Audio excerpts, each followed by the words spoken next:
Di momen masyarakat demo besar-besaran menentang revisi Undang-Undang Pilkada, Ketua Umum PDIP Megawati Soekarno Putri resmi mengumumkan sejumlah tokoh calon kepala daerah di seluruh Indonesia. Sedikitnya ada 169 sosok bakal calon kepala daerah diusung PDIP di Pilkada serentak 2024. Dari total 169 calon kepala daerah itu, 6 diantaranya merupakan bakal calon gubernur dan wakil gubernur.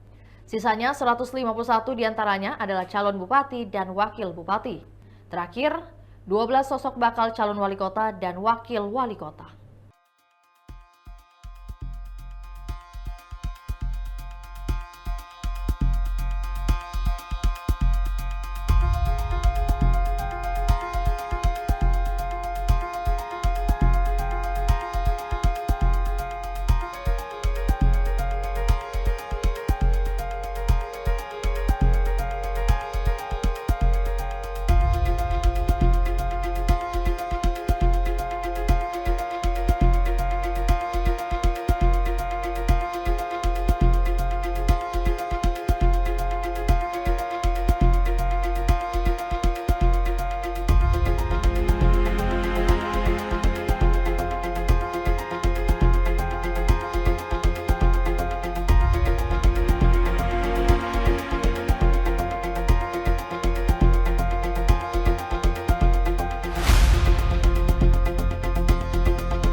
Itulah tadi berita hot news kita pada hari ini. Saksikan berita hot news lainnya hanya di kanal YouTube dan Facebook Tribun Timur.